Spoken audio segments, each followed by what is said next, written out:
Assalamu alaikum warahmatullahi wabarakatuh. Can all of you hear me? السلام ورحمة الله وبركاته.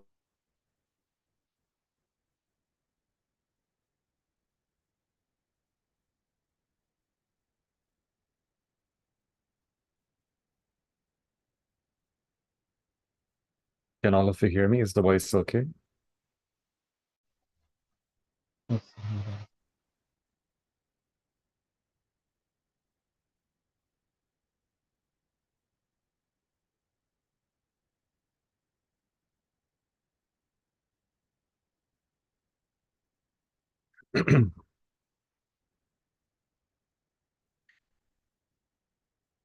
All right.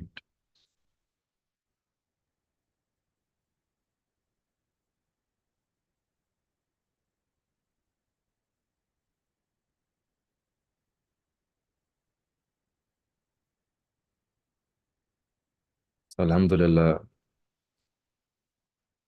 we returned back just a few days ago, and we make dua for everyone. We, uh, that may Allah subhanahu wa ta'ala accept this journey from everyone who went there, and may Allah ta'ala accept all of their ibadat, all of their du'as, and may Allah subhanahu wa ta'ala make those du'as uh, accepted on behalf of every single member of the Ummah. May Allah subhanahu wa ta'ala grant the barakat of this ibadah, of this du'as of the Hujjaj. May Allah ta'ala make those du'as come true for every member of this Ummah. And may Allah subhanahu wa ta'ala enable all of us, those who have performed this ibadat of Hajj, those who haven't had the opportunity yet, may Allah subhanahu wa ta'ala, out of His rahmah, enable all of us to perform this ibadah in a way that is pleasing to Him. And may Allah ta'ala decree this for us multiple times in our life in a manner that is pleasing to Him. And may Allah subhanahu wa ta'ala keep taking us there over and over again in our life so that inshallah we can improve on ourselves and better our own relationship with Allah Ta'ala and improve our own iman.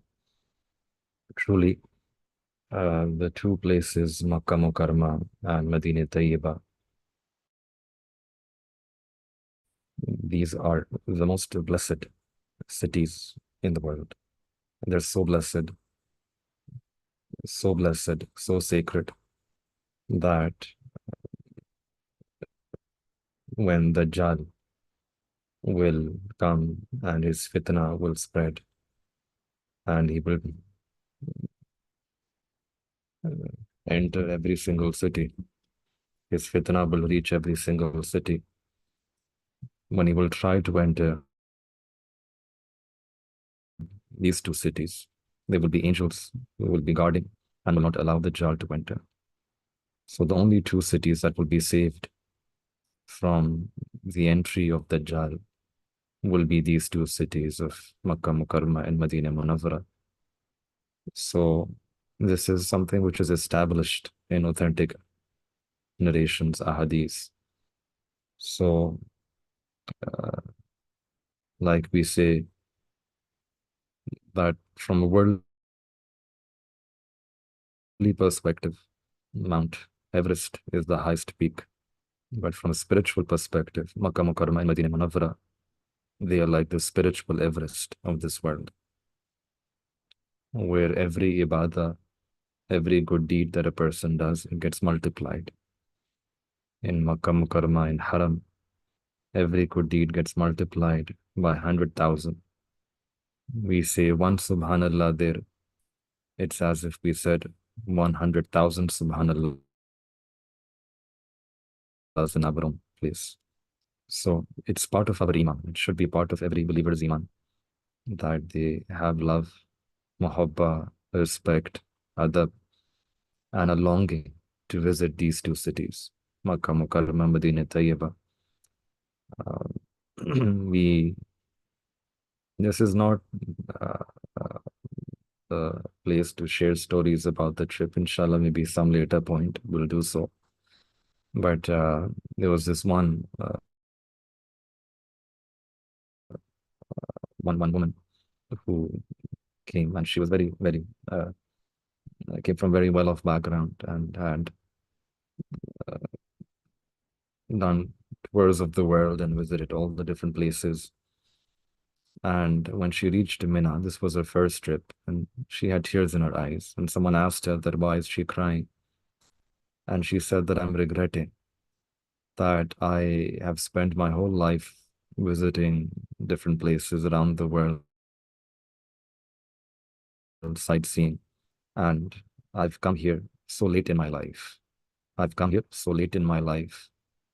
I am regretting this delay, that I've seen everything, but I hadn't seen these two places. And surely, after Iman, if a person has seen the whole world, but they haven't seen Makkah Mukarramah and Medina Munawwara, then they haven't seen anything.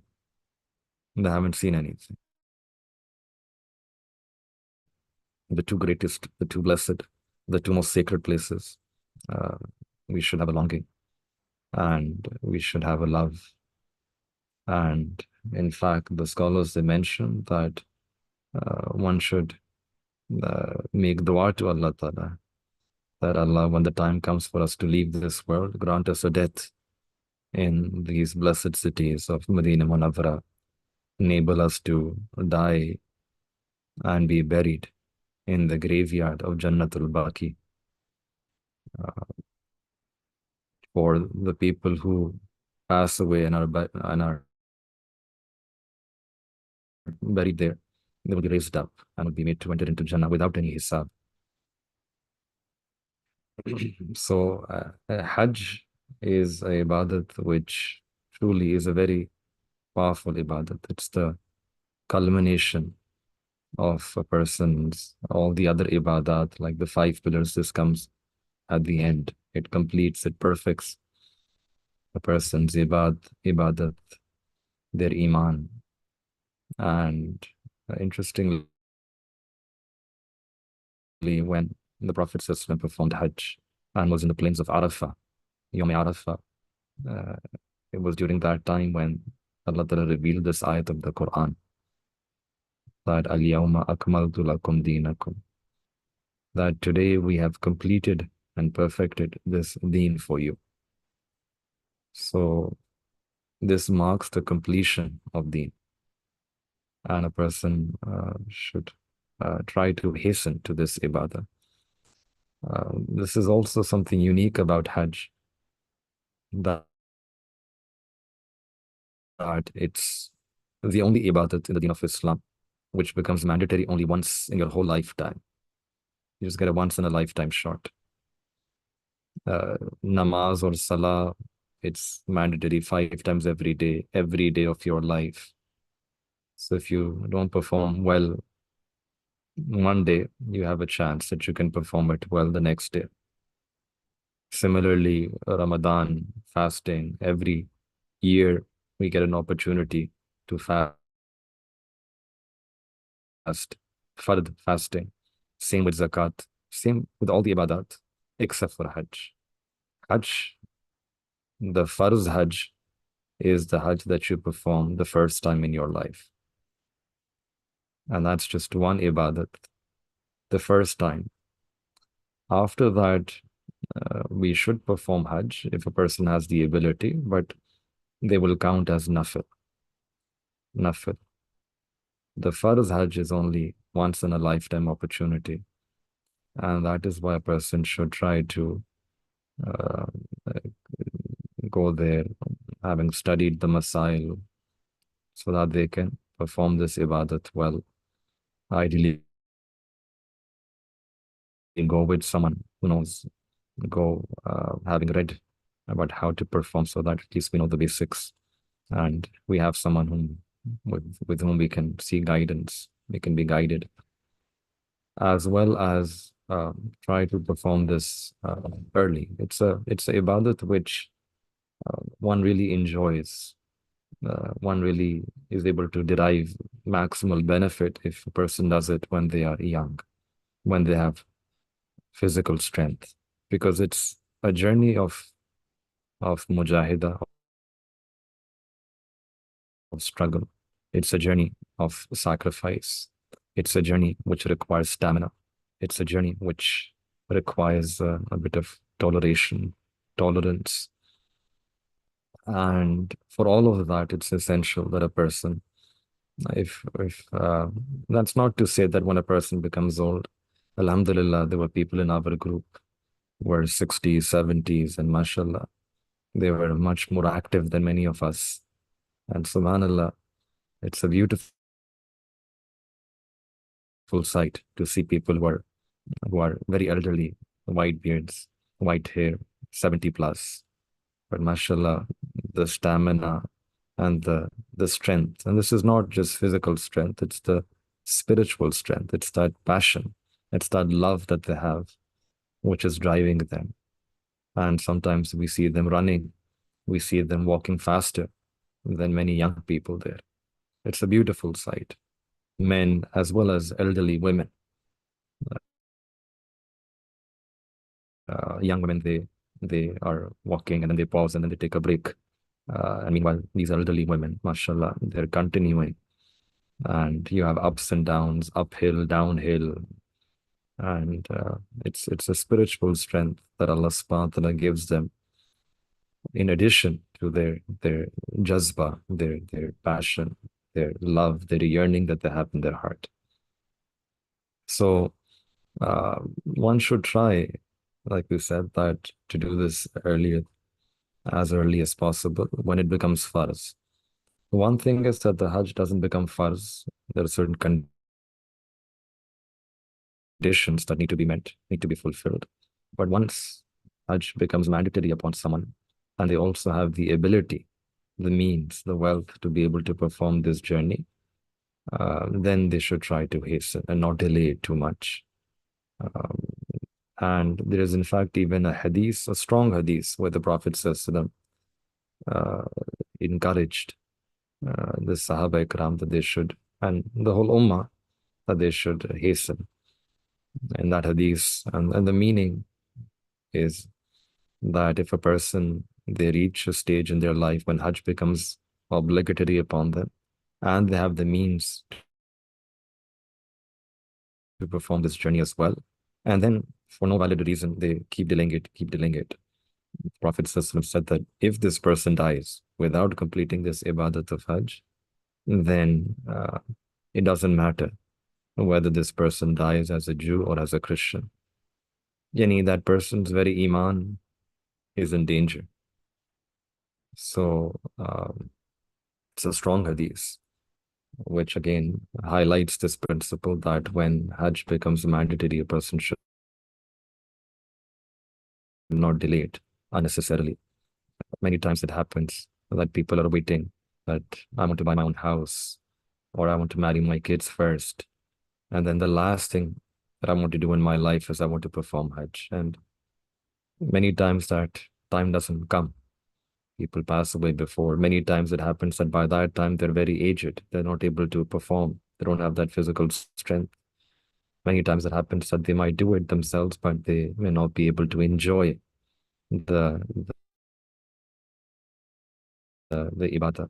So I was very happy this time that alhamdulillah, there were many young couples, many young people from different corners of the world, Australia, Canada, UK, UAE, Middle East, uh, couples, husband, wife, that they came and mashallah, they uh, were performing this ibadah, performing Hajj, the first Hajj. Uh,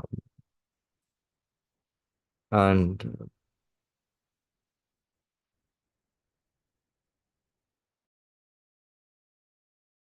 one thing that is also getting a lot of attention is uh, that Hajj is a journey where you have to struggle. And in one hadith, the Prophet ﷺ has said that your reward in this journey will be in proportion to the amount of struggle that you make, the amount of mujahida that you do. So one should be happy. We make struggle mujahida for our job. People travel from one country to another because they want to get a better job. They're willing to make sacrifices for the sake of their dunya. Here, this is a journey to get Allah subhanahu wa ta'ala, to come close to Allah ta'ala. And if a person has to make some sacrifice, and such a sacrifice and struggle, where every step you're getting reward from Allah ta'ala. So a person should be happy. They should be happy. They should welcome uh, any difficulty that comes and not complain about that. And subhanallah, uh, uh, it's for every step that a person takes on this journey, they walk on foot. Allah subhanahu wa ta'ala gives them the reward for 700 good deeds which are performed in haram, in the place of haram. And we know that one good deed in the place of haram is equal to 100,000 good deeds in our own cities. So that's what 70 million for every step that you take. 70 million good deeds. So um, truly, it's a prime time of our life. It's a beautiful opportunity to do good, and Allah subhanahu wa ta'ala's rahmat, His mercy is showering in those two places. So mushakkat and sacrifice and struggle, a person should be prepared for that, and they should go there with very minimal expectations. Normally, what happens is that people go and people sometimes have expectations, and when those expectations are not met, then they complain, they become impatient, they become ungrateful, they sometimes even start to fight and dispute and argue and become angry and say things. And all of these things will reduce the Qubuliya and the acceptance of Hajj. Because in Quran, Allah subhanahu wa ta'ala has laid down the principle for the acceptance. And this is not just for the journey of Hajj, it also applies for Umrah, that one should avoid three things in particular. Allah mentions in the Quran that فَلَا رَفَسَ وَلَا فُسُوكَ وَلَا جِدَالَ فِي الْحَجِّ. That number one, they should avoid sins of the eye, rafas, not to misdirect our gaze there, and to avoid sin, to avoid riba, backbiting, to avoid missing our salah, to avoid discussions where you're discussing people around you, and also to avoid any situation of confrontation, any argumentation, because a shaitan will try to create such situations where a person sometimes they might easily be provoked, or situations where a person might feel that I deserve this, but I did not get this. And they might become impatient or even argue about that. And one should anticipate that, and one should remember that this is a journey where I need to prefer other people over myself. I should not have any expectations, minimal expectations, so that when any ease happens, anything good happens, you thank Allah Ta'ala for that. And you go there with this mindset that I want to help others. I want to prefer other people over myself. Isar, like the Sahaba Ikram, they used to do Isar. That even if anyone inconveniences me, then I will do sabr. I will bear that with patience.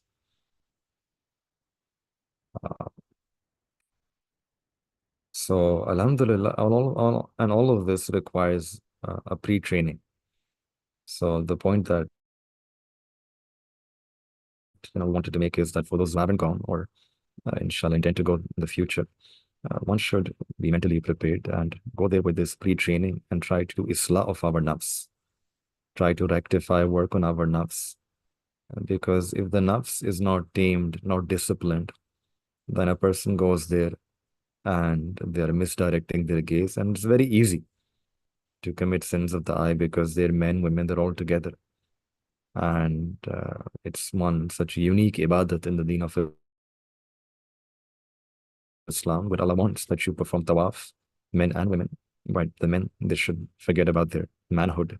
The women, they should forget about their womanhood. And each one of them, they should be thinking, they should be doing tawaf while they are remembering Allah Ta'ala, drowning in the love for Allah Ta'ala. Yani, there, what matters, what you should be attentive towards is Allah's path, that I'm here in the court of Allah Ta'ala.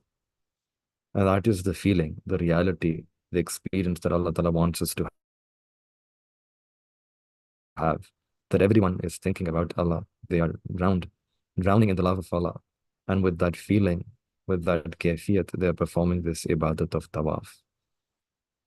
So otherwise, it becomes, if a person doesn't work upon their nafs, they don't have this concern to purify their nafs, then the nafs will take over there as well.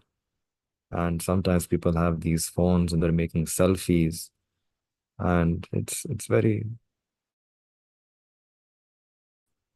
personally, it's very difficult, a very difficult sight to see that people there, even sometimes before the Rawza of the Prophet, a place of adab, utmost adab, a place where you would want to just lower your gaze and present salam with a lot of respect and love and humility.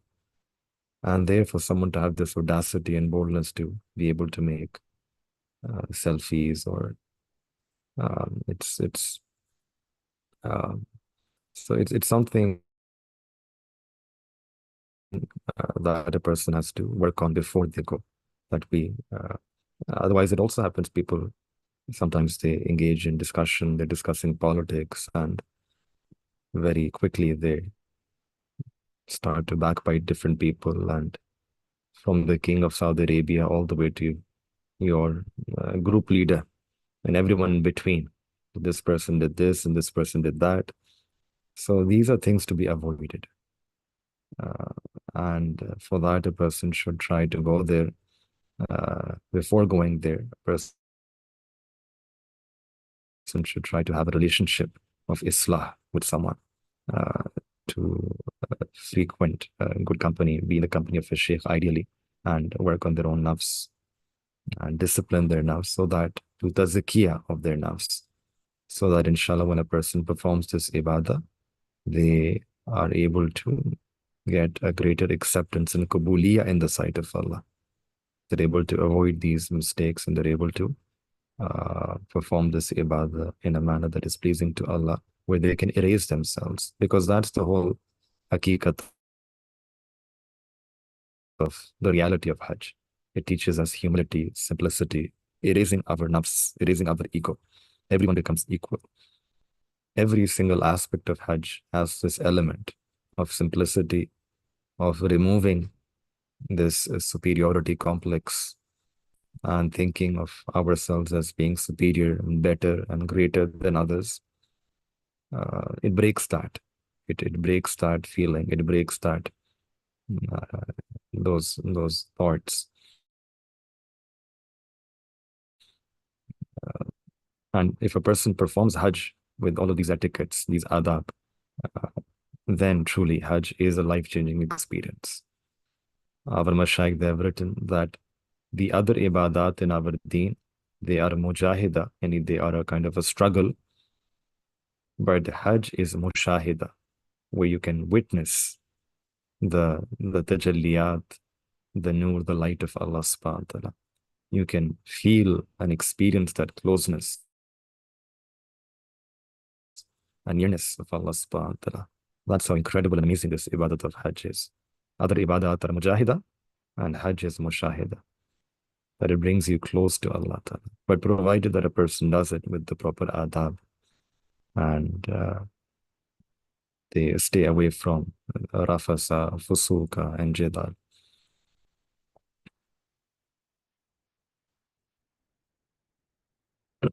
So may Allah subhanahu wa ta'ala uh, give all of us the tawfiq that we can perform this ibadah multiple times in our life in a way that is pleasing to Allah Ta'ala. And may Allah Ta'ala accept the ibadah and the du'as of the Hujjaj who went this year. And may Allah Ta'ala make those du'as come true for them and uh, for the entire Muslim Ummah, inshallah. So this is what we just wanted to briefly mention. Inshallah, at some point, if we get a chance, we might share details about the journey as well.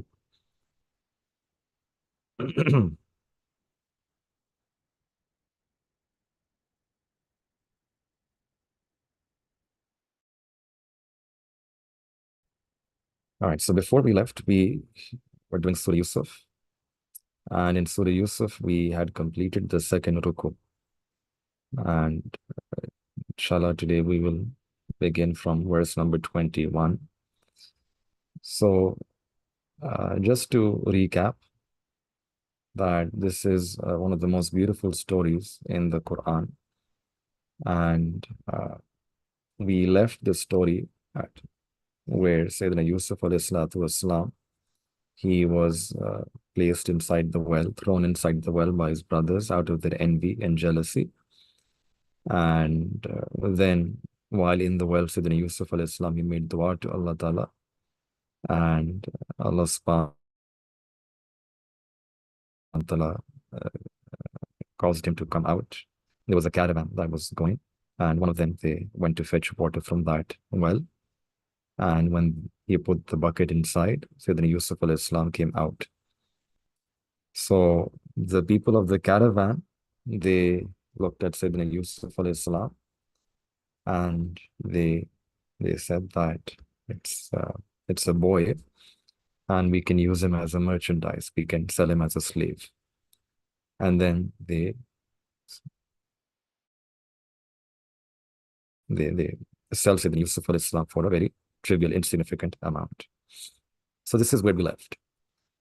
So we now resume from verse number 21. أعوذ بالله من الشيطان الرجيم بسم الله الرحمن الرحيم وقال الذي اشتراه من مصر لامرأته أكرمي مثواه عسى أن ينفعنا أو نتخذه ولدا. So now this is a scene has changed, and Hazrat Yusuf alayhi salatu wasalam, he is in Egypt, and the Aziz, or the ruler of Egypt, Aziz Misr, he is the one who has bought Sayyidina Yusuf alayhi salam. And here in this ayah, he is saying to his wife, Limra'atihi, and the wife of the ruler, he's saying to his wife that Akrimi Mathawahu, that make his stay graceful. Make his stay graceful. Yani make his stay respectful. And he make his stay in a way that you do his proper tarbiyah. You take care of him. And in reality, this was the wish of Allah subhanahu wa ta'ala, that Allah ta'ala wanted that Sayyidina Yusuf alayhi salam should be taken care of in this palace. And he should be raised up in this palace, be taken care of by the people of the palace, so that Sayyidina Yusuf alayhi salam develops a feeling of loyalty and gratitude to the people. He develops this feeling of loyalty, that these people are doing so much good to me. They're giving me they're giving me respect. They're raising me up in such a beautiful way. They're taking care of all my needs. So I should be loyal to them. I should be loyal towards them. I should be grateful towards them. And this is a general rule, that when someone does a favor, then you would want to reciprocate. When someone does a favor to you, you don't want to be disloyal to them. You think that this person is is doing something for me, and I should also respond. I should be loyal. I should have wafa. And to inculcate this attribute of loyalty and gratitude in Sayyidina Yusuf alayhi salam,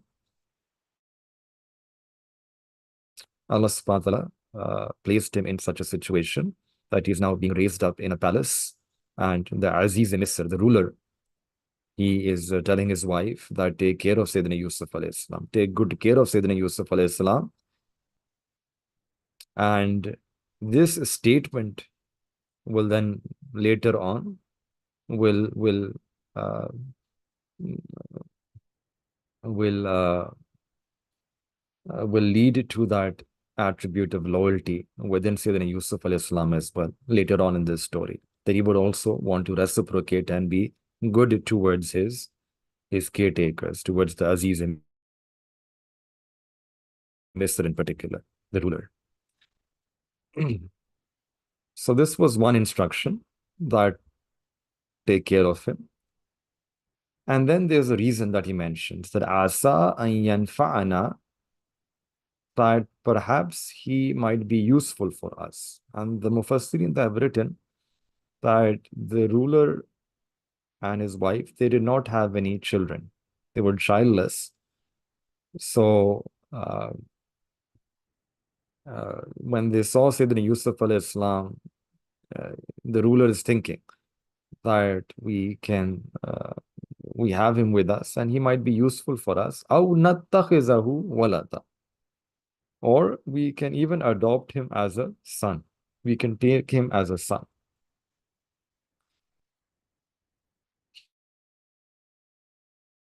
Here we need to understand one other point. أَوْ نَتَّخِذَهُ وَلَدًا, that we can take him as a son. Now this is a sentence which was spoken by someone else as well, and that story is also mentioned in the Quran. And that is Hazrat Bibi Asiya. When she found baby Musa alayhi salatu wasalam in a box, and she looked at that baby. So she said to Fir'aun that don't kill this boy, this baby, and let's take him with us, and perhaps we can adopt him as our son. And we know later on, Hazrat Asiya alayhi salam, Hazrat Asiya radiallahu ta'ala an, she would also accept Iman on Sayyidina Musa alayhi salam. So that was one story to keep in mind. And here, Aziz Misr, yani the ruler of Egypt, is bringing this child home and raising him up. And then what will happen is that later on, the wife of this ruler, she will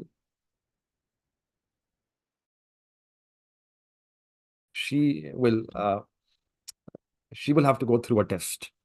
She will become a fitna, and she will try to seduce Sayyidina Yusuf alayhi salam. So what is the difference between these two stories? There, Hazrat Asiya radiallahu an, she is adopting Sayyidina Musa alayhi salam, and she gets Iman. Here, Aziz Misr is bringing the child home, and his own wife, she will try to commit a sin. What's the difference between the two women? So the Mufassirin, they have written that in the earlier story, Hazrat Asiya radiallahu ta'ala an, she herself said those words, that la taqtuluhu, that don't kill Sayyidina Musa alayhi salam, asa an yanfa'ana aw nattakhizahu walada, that perhaps he might benefit us or we can adopt him as our son. These were the words that were said by Hazrat Asiya radiallahu ta'ala. And it was her desire and intention that I want to make this baby my own son. In this story, the words are said by the ruler, not his wife. The ruler, he wants, it's his intention that let's adopt him as a son. So these are words which are said by the Aziz, the ruler of Egypt, that akrimi mathwahu asa an yanfa'ana aw nattakhizahu walada. His own wife, she doesn't share that same feeling. She doesn't share that same intention. And because her gaze is different, that is why she then gets trapped in this sin. In the books, it's mentioned that the wife, the name of the wife was Zulekha. And uh, we know in the story, inshallah, will come that she becomes a source of temptation, a source of sin here. And in the other story, Hazrat Asiyah radiallahu ta'ala an, Allah blesses her with the nemat of Iman. So, in summary, it comes down to the gaze, that with what intention are you looking at the child? Hazrat Asiyah radiallahu ta'ala an, she is looking at the child with the gaze of a mother. It's a pure gaze. And Zulekha, she is looking at the boy not with that gaze of purity,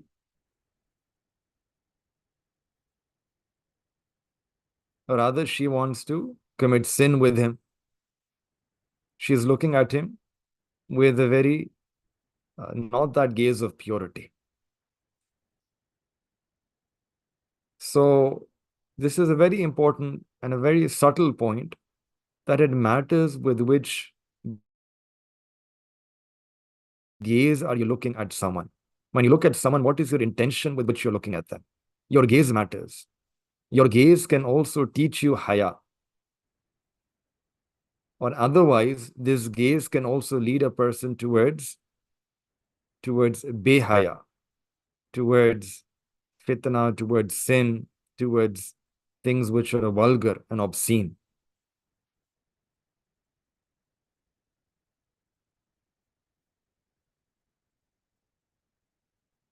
So Shariah and the Deen of Islam gives us the ruling that a person should purify their gaze as well. Not just purify your heart, but purify your gaze, purify your thinking. Because when your gaze, your look, your intentions, your thinking becomes pure, then automatically you'll be able to save yourself from things which are vulgar and obscene.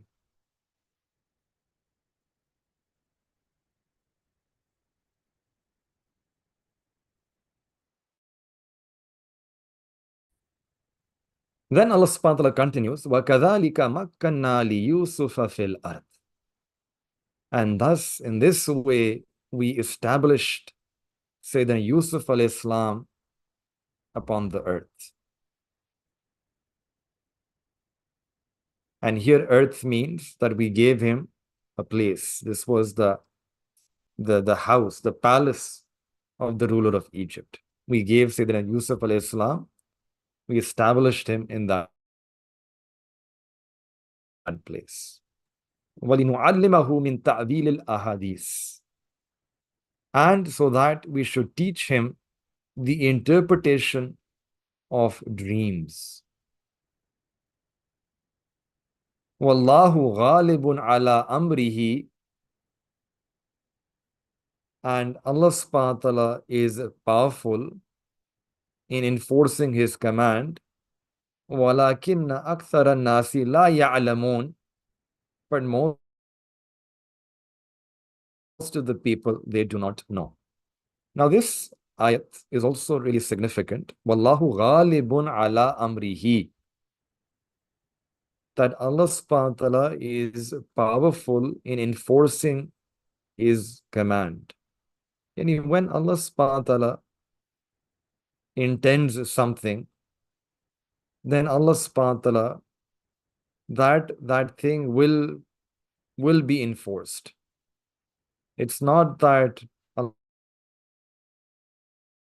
subhanahu wa ta'ala intends something and then there's an obstacle, there is something that might stop. That's not possible. Allah subhanahu wa ta'ala is all enforcing. He has qudrat, he is powerful in enforcing whatever his irada or whatever his intention is. And we see that here in this story as well. That Hazrat Yaqub alayhi salatu wasalam, he wanted that the other brothers, they should not come to know about the dream of Sayyidina Yusuf alayhi salam.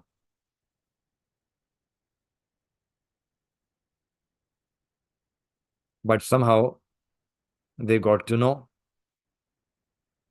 Hazrat Yaqub alayhi salatu wasalam, he he did not got to know the exact nature of that dream, but they knew, they could guess that the father is now more attentive, more loving towards Sayyidina Yusuf alayhi salam.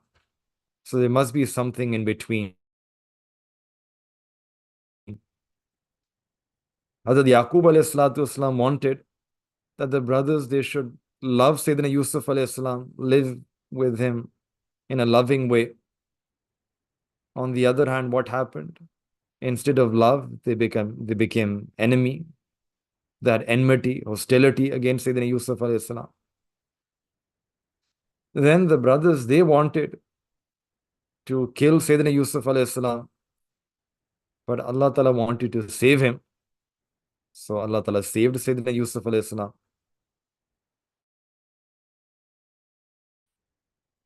The brothers, they placed Sayyidina Yusuf alayhi salam in the well. Allah Ta'ala wanted to bring Sayyidina Yusuf alayhi salam to a palace. Yusuf alayhi salam came to a palace. The brothers, they enslaved Sayyidina Yusuf alayhi salam, made him like a slave. Allah wanted to make Sayyidina Yusuf alayhi salam a ruler, a king. Again, we see that Allah subhanahu wa ta'ala enforced his will. Sayyidina Yusuf alayhi salam will end up becoming the king, the ruler. So just within this one story, we can see that Allah subhanahu wa ta'ala is powerful in enforcing whatever he wishes.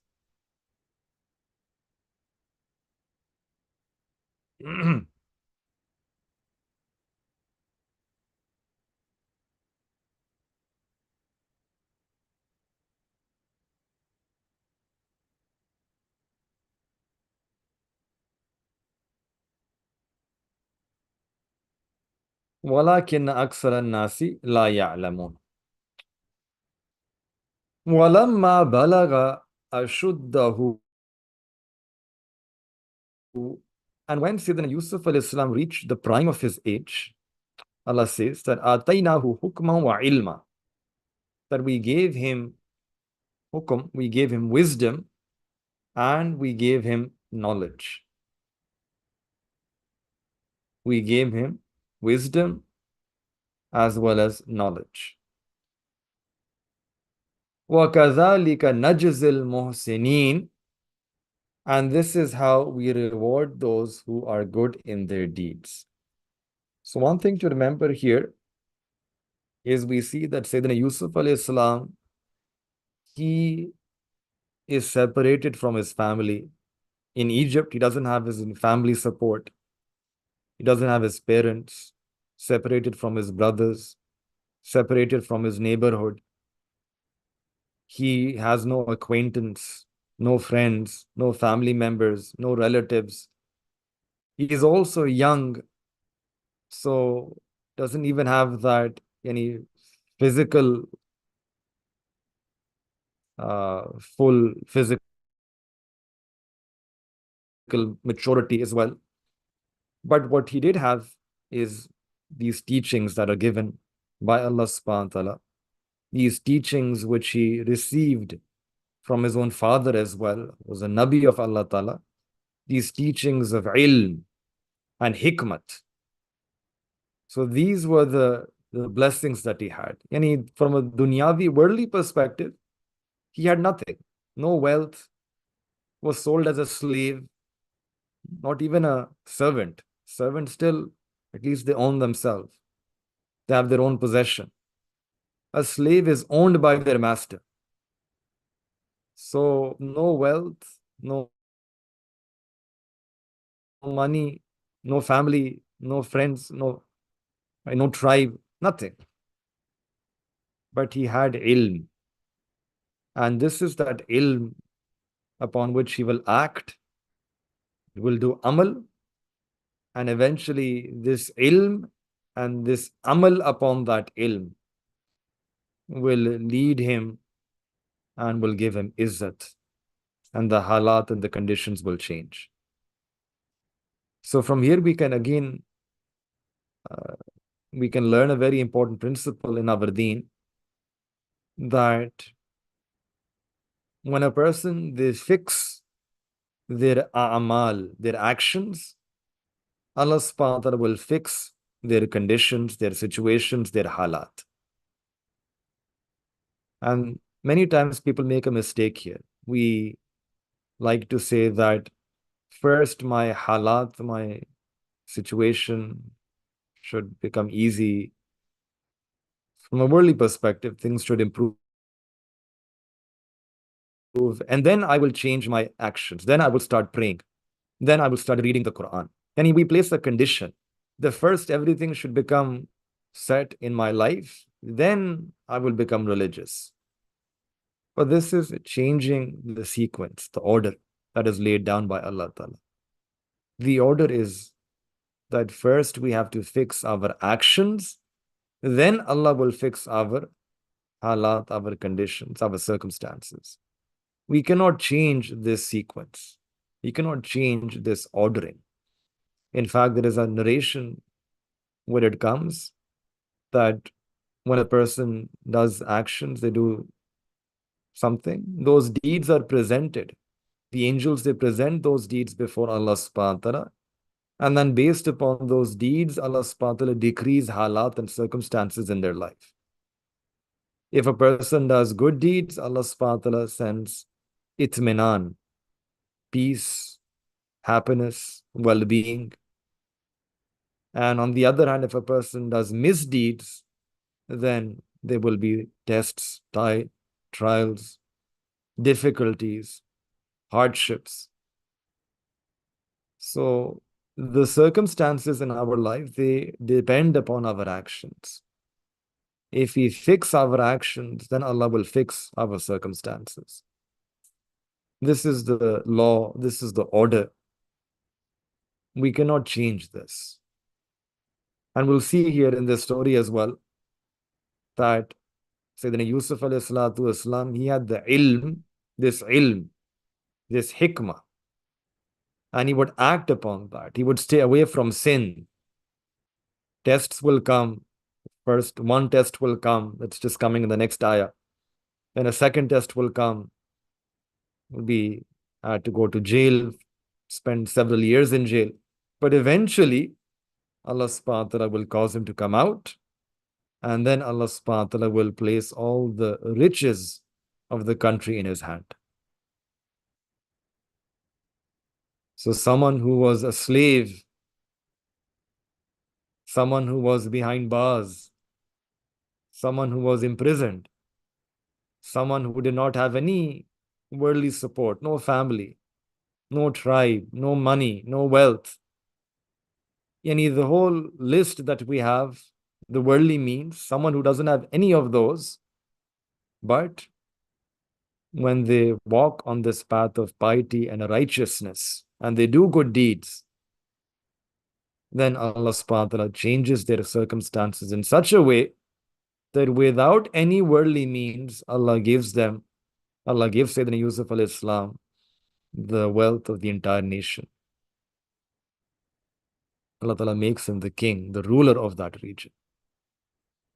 So this is a particularly important principle, a lesson that we learn here in this story.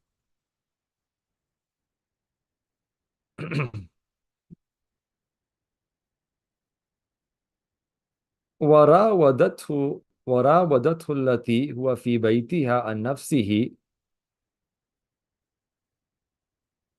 And she is now referring to the wife of the ruler of Egypt, Aziz Misr, whose name was Zuleikha.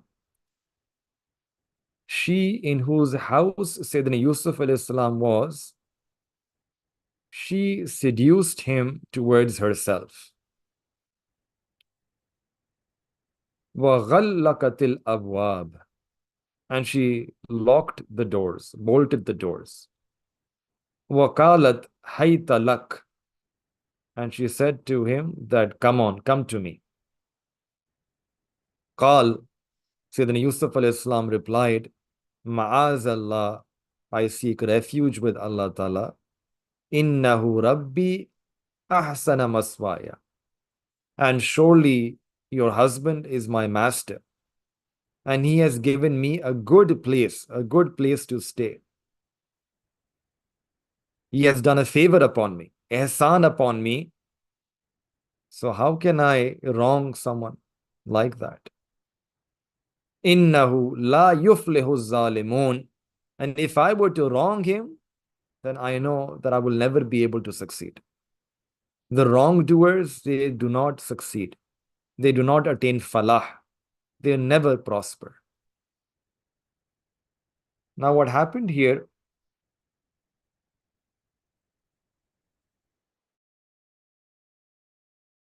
in these ayat, in these 2-3 ayat which are now coming, we have the summary of the whole surah.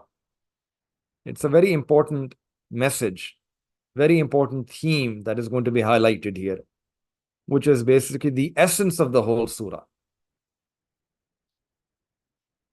So the first word here is rawadathu.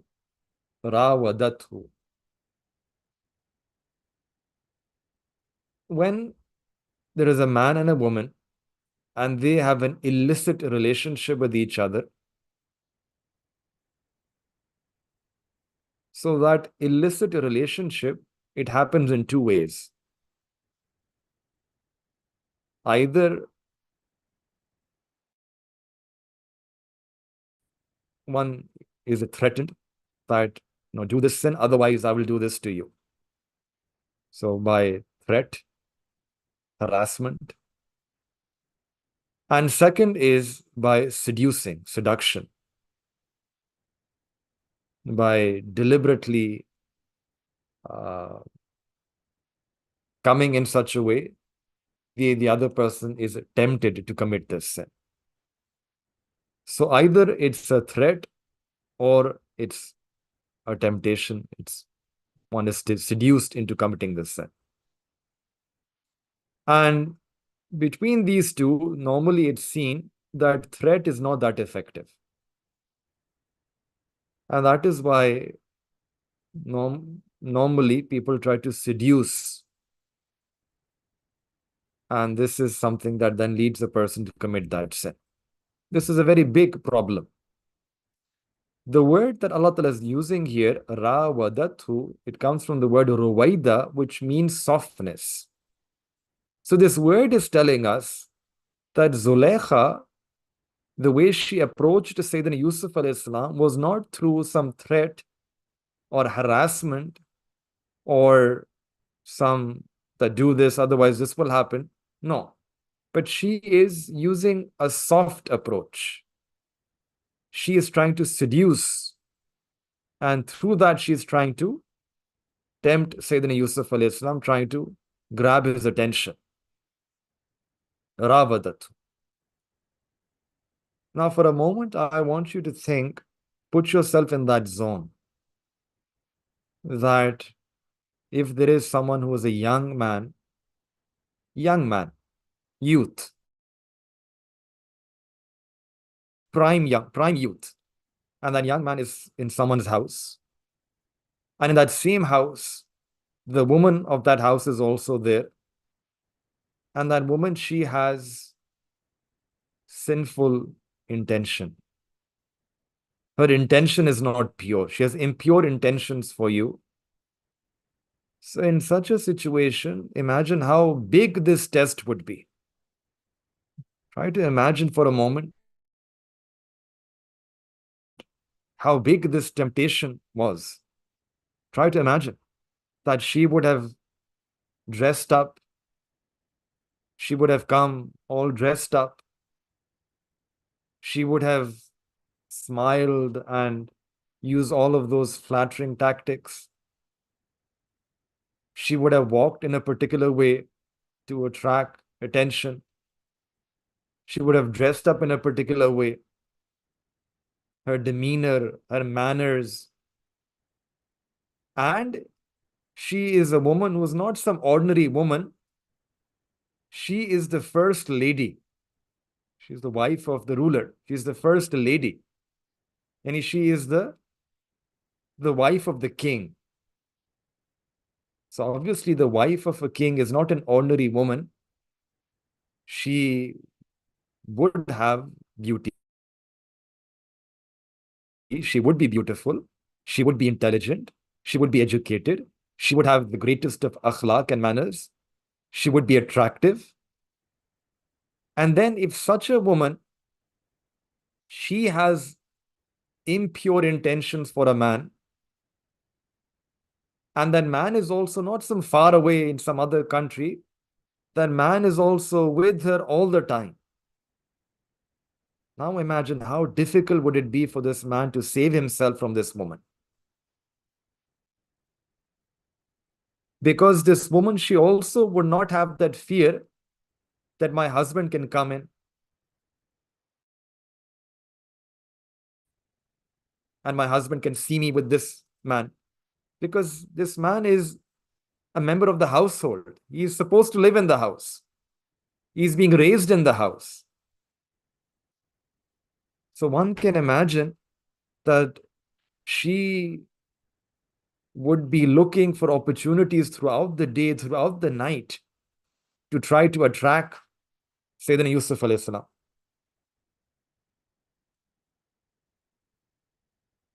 And Quran gives us a stamp on this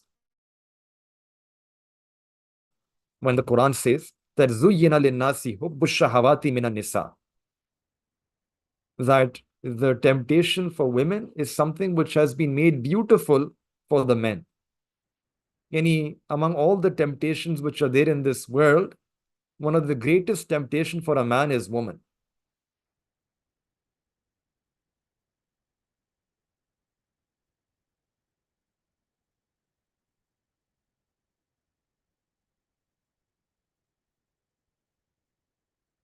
And then وَغَلَّقَتِ الْأَبْوَابِ, that woman, Zulekha, she closed the door.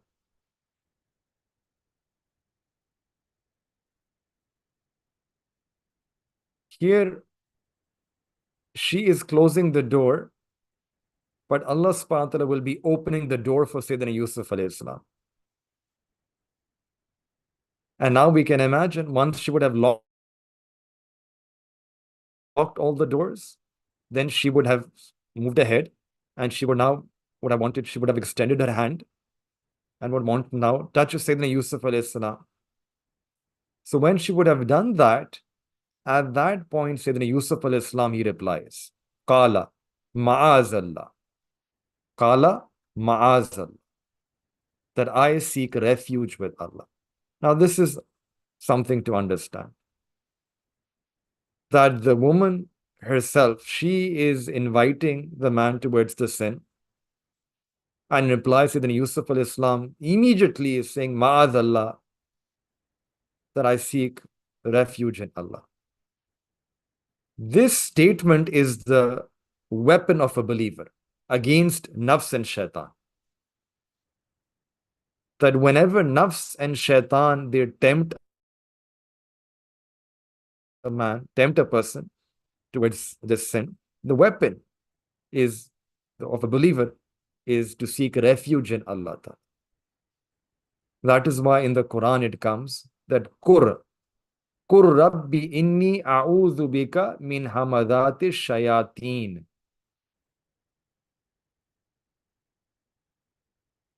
Yani we are being told that whenever shaitan plans and attacks you, so a person should try to seek a refuge in Allah Ta'ala.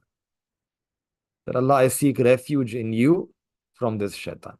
Ma'azallah, I seek refuge in Allah. I'm here, there is also one ilmi pointer.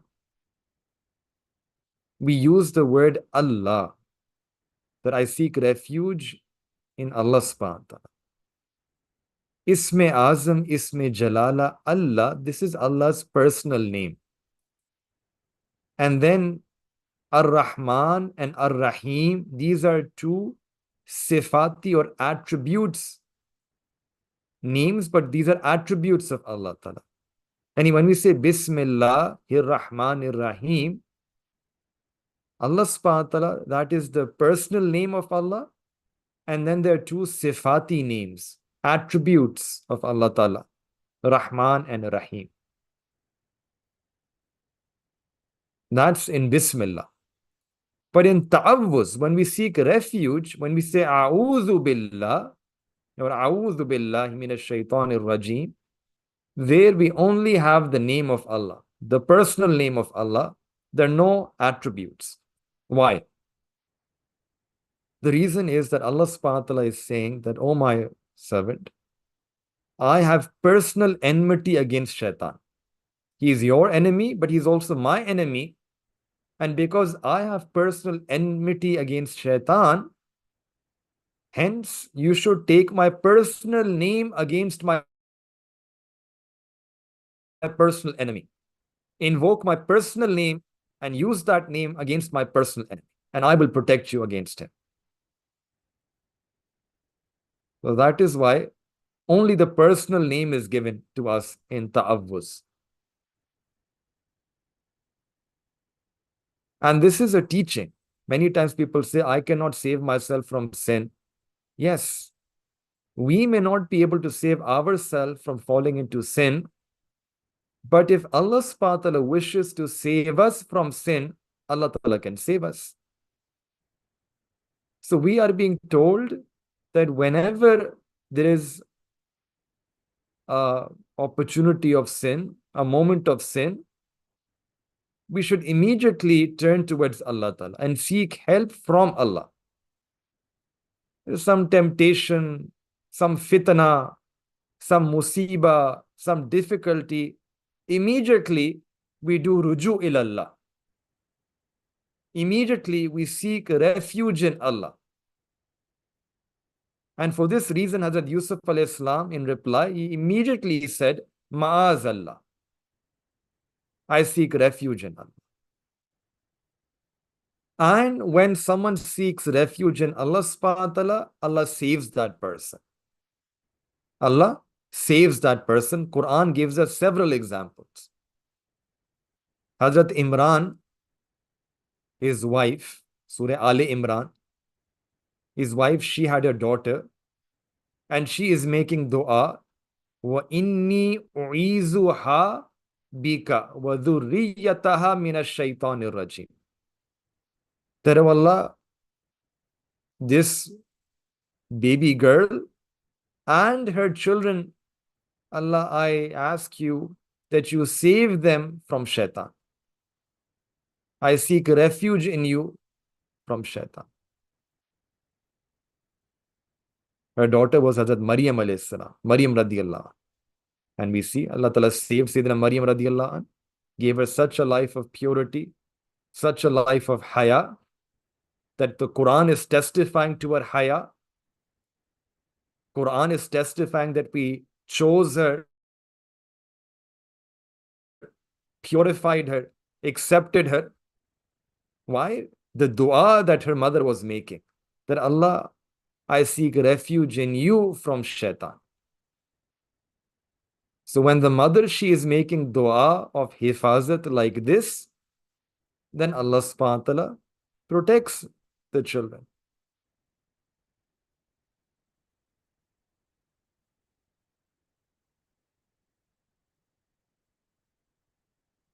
There was then a time when Hazrat Maryam alayhi salam, she was taking a bath, and Hazrat Jibreel alayhi salam came in the form of a man.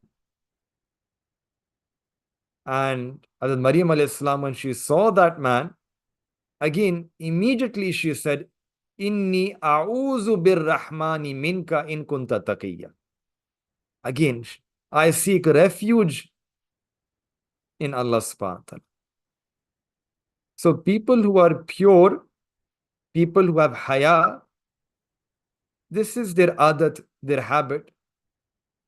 that in such moments they immediately turn towards Allah Ta'ala and seek Allah's protection.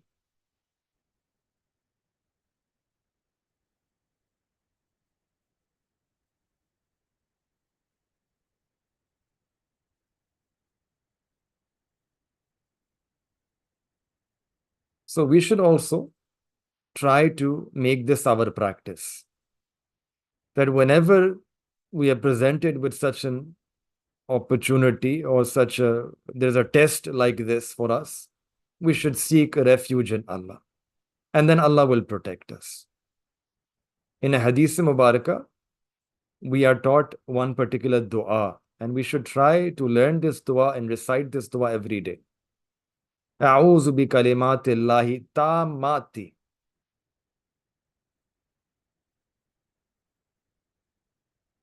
A'udhu bi kalimatillahi tammati kulliha min sharri ma khalaq. That I seek isko, you should try to recite this day and night. Try to recite this ourselves, teach this to our children as well, that whenever there is some whisper of shaitan in our mind, some talk of sin, some whisper of sin, immediately we should make this dua. A'udhu bi kalimatillahi tammati min kulli shaitanin. A'udhu bi kalimatillahi tammati min sharri ma khalaq. And by the barakat of this dua, Allah Ta'ala will protect us against that fitna. This ummat, Allah has blessed us with two blessings. Mu'awwazatain, the last two surahs of the Quran. They're also surahs of seeking protection in Allah subhanahu wa ta'ala. Qul a'udhu bi rabbil falak. I seek refuge with Allah. Qul a'udhu bi rabbin nas. Many people, they recite these surahs, but not the way it should be recited. We should recite these surahs abundantly, every day, every night, and do ihtimam, be regular in reciting these surahs. And this is so true that if a person has a habit of reciting these two surahs, then they can save themselves from many fitnas which are around them. People worry about magic and black magic and asr and someone did this and someone did that. Nothing can harm you when Allah will protect you. This is the remedy that Allah Ta'ala is giving us in the Quran, the final treatment.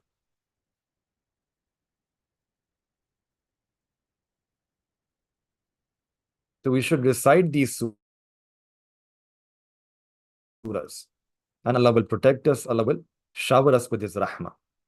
Ayatul Kursi is another surah, or rather another ayat, which also has a lot of fazilat, which protects a person against shaitan and shaitani wasabis. Once there was a sahabi who saw that his wheat would reduce during the night. So he started guarding the wheat and he would recite Ayatul Kursi. And in reality, there was actually one jinn who would steal from that wheat. And when he recited Ayatul Kursi, he was able to capture that jinn.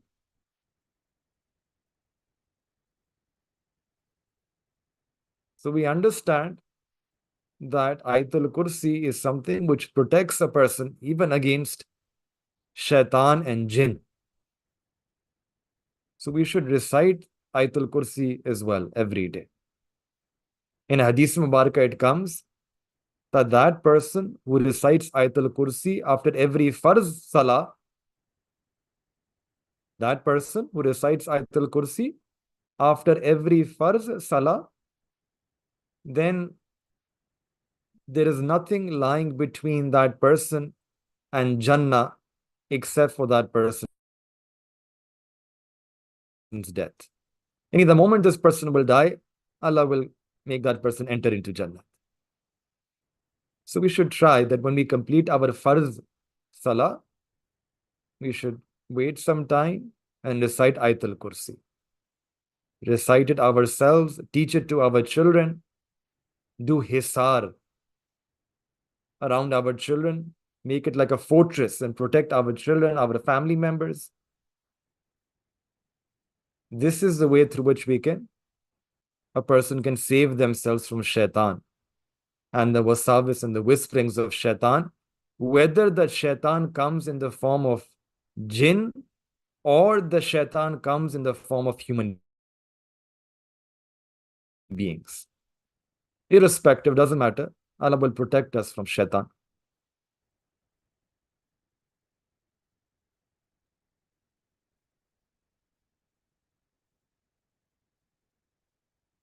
So, inshallah, we'll stop here. And there are a few more things in this ayat. We'll, inshallah, continue that next time. May Allah subhanahu wa ta'ala give all of us the tawfiq that we can implement these lessons in our life as well.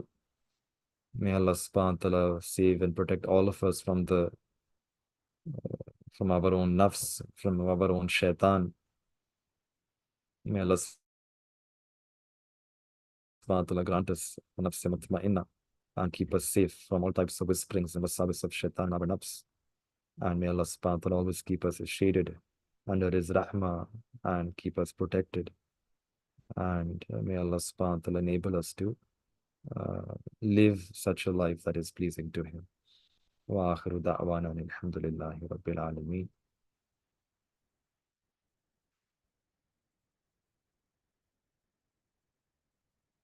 Assalamu alaikum wa rahmatullahi wa barakatuh.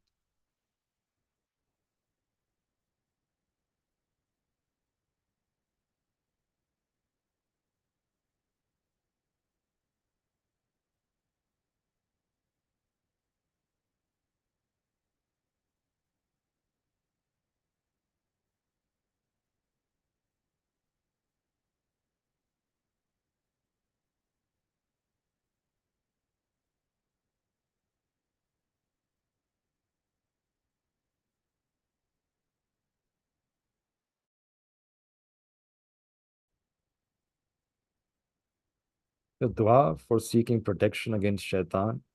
A'udhu bi kalimatillahi tammati min sharri ma khalaq.